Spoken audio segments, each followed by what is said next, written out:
You're listening to The White Rabbit, conversations on the art of presenting in a rather noisy world. Your hosts are Matt Krause and Alper Rosanes. Matt helps leaders of international companies speak, write, and present with confidence. Alper is a communications trainer and a startup investor with a diverse portfolio of companies in Barcelona. If you like this podcast, please share it with friends and colleagues. Now, on to Matt and Alper for today's conversation. In this episode, we continue our conversation where we left off last week. So, Berk, let's talk for a little bit about how the investor base might evolve during this process. It sounds like, let's take, for example, a B2B SaaS company that started out in Turkey, and they were providing software to retailers, and now they're moving to other countries in Europe. So it sounds like the company is going to be undergoing a lot of changes. And I'm wondering about the investor base. Does the investor base undergo a lot of changes typically too at this point? Matt, actually, that's a very good point. And the short answer would be yes, for sure. Okay, sure. I don't think there is any way around it. But of course, again, unfortunately, there is also another side, the other side of the coin as well, where if your initial investor is a very huge, multinational investor. I'm not going to, of course, name any names here, but who has offices all around the globe, et cetera, et cetera. Then, of course, you might see the same investor, most potentially a VC, following all your rounds or leading all your rounds and being the lead investor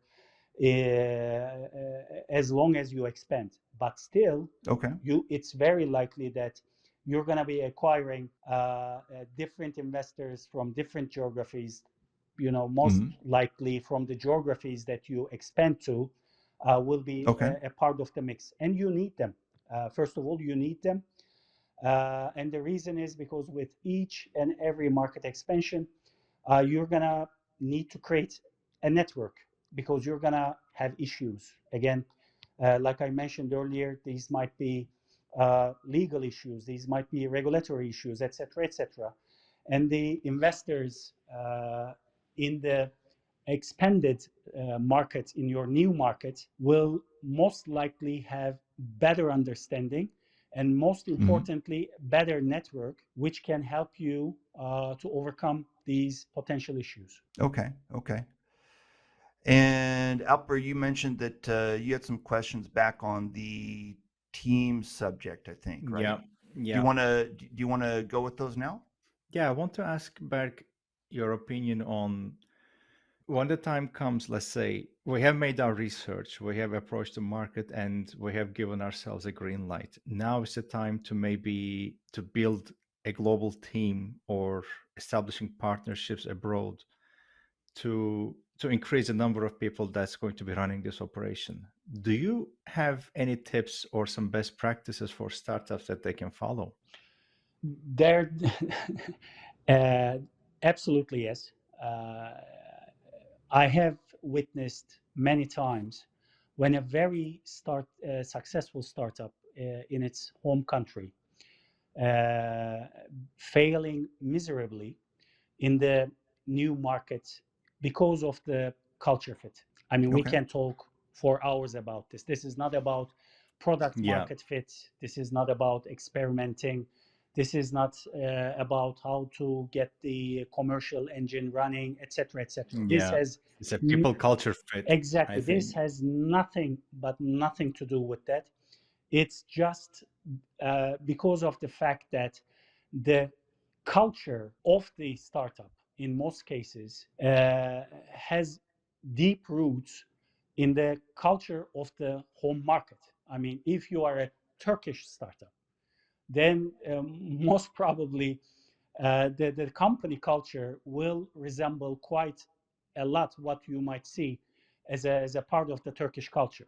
But if you're expanding to, I don't know, let's say Indonesia for whatever reason, it's very unlikely that the same culture will actually be a fit for the new market, especially if you're entering the market with an acquisition, or if you're hiring every single person from the new market for the new organization, but appointing somebody from your existing team from the initial market to lead that big or small, doesn't matter, but the pool of people that you have hired.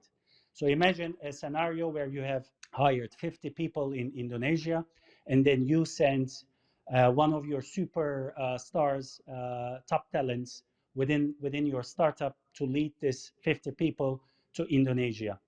The culture clash will definitely happen. It's inevitable. It's unlikely that it won't happen, especially if you consider the fact that speed is everything in the startup world. You have to be fast. You can't lose momentum. Hence, the person that will be appointed will unlikely have the time that he or she might need in order to get accustomed to the certain specific parts of the culture that he or she will need to manage. So this is the most important part and the key success factor of an expansion for a startup, I would say. Okay. I have a short follow-up on that. I liked how you mentioned that it doesn't have anything to do with the product, with the market, is completely between people and the culture. About another aspect of moving into a different market, about regulatory and legal considerations, apart from not doing anything illegal, would you have Absolutely, absolutely. advice on startups, what to look for example, when they're intending to enter international markets?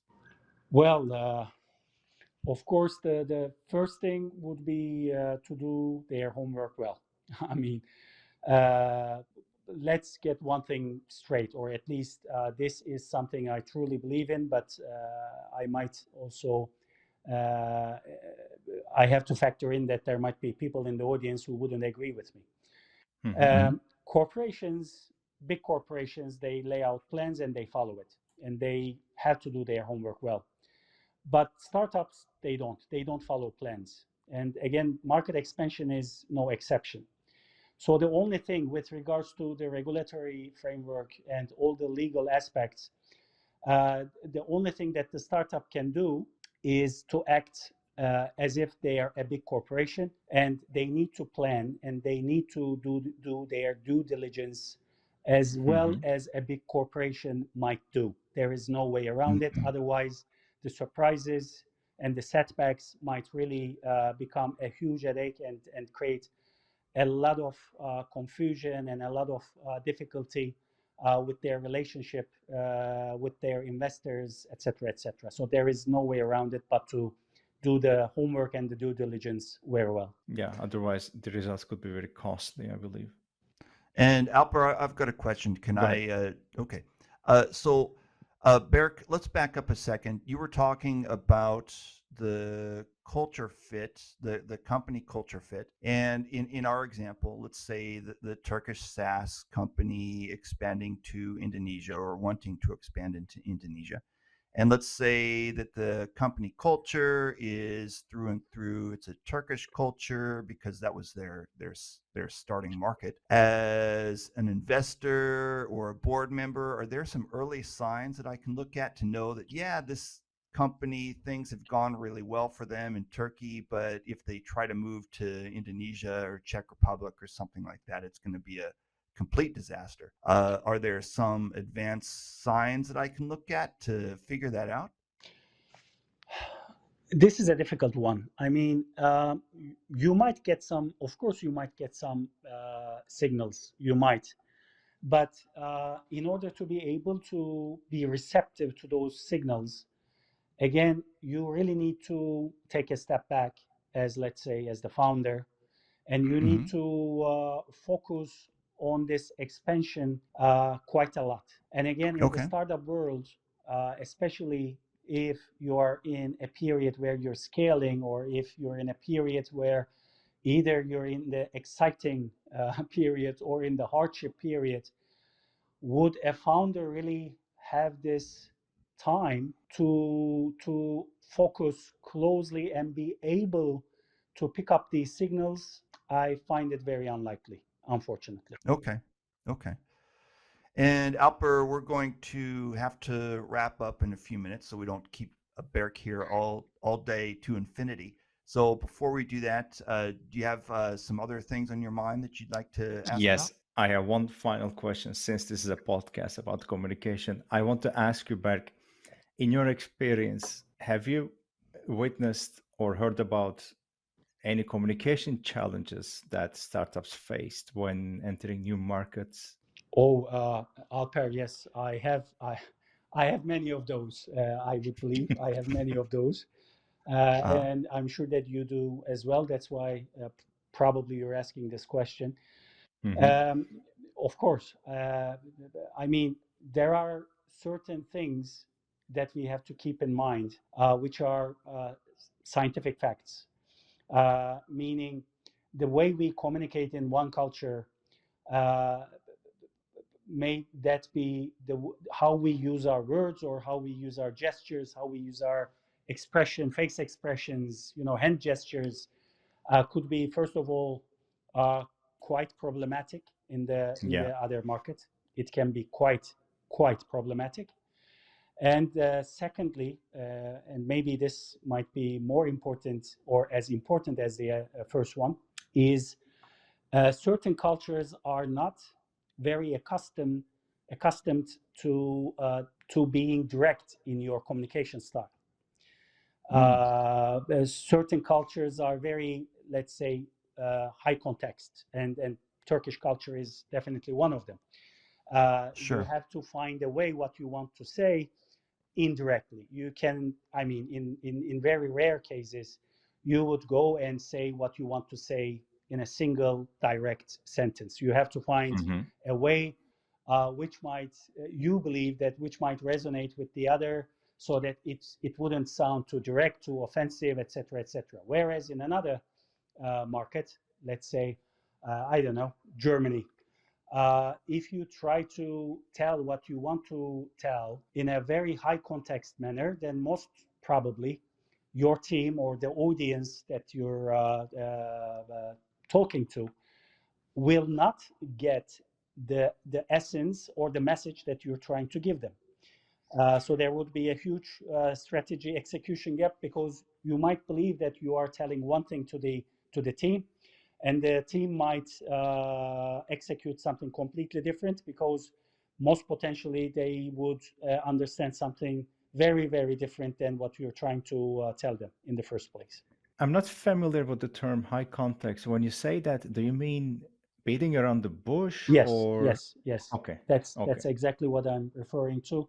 High context and low context. If I'm not mistaken, this is one of the terminology that is used across the world in terms of communication styles between cultures. That's why I refer to it as high context and low context as well. But beating around the bush sounds like a good description. Yes. Yeah, it's like a national sports in Turkey. We do that all the time. Yes, we do. I think we do. So, Alper, how are you doing? Shall we wrap it up for today? Yeah, I think we have hogged enough of Berk's time. Okay. Yeah, we could go on and on talking to Berk about this for days, but it's the end of the day Friday, and we've got to turn him loose. Yeah. So we'll wrap up here, and so this is not to say that this is not going to repeat itself. By the way, there might be a third episode. True. Well, we're going to have to wrap things up here for today. Yes. And so I wanted to thank Berk for joining us for the second episode. And thank you, Berk. Third episode. And maybe there will even be a fourth and a fifth. We've enjoyed it so much. So anyway, thank you, Berk. But we need to wrap it up, and we don't want to keep you to infinity. So thank you, Alper. And Alper, I will see you Good talking to you. The next episode then. All right. See you next week. Talk to you later. Bye-bye. Bye-bye. Thank you for listening to The White Rabbit with Matt Krause and Alper Rosanes. You can subscribe to the podcast on Spotify, iTunes, or through your favorite feed.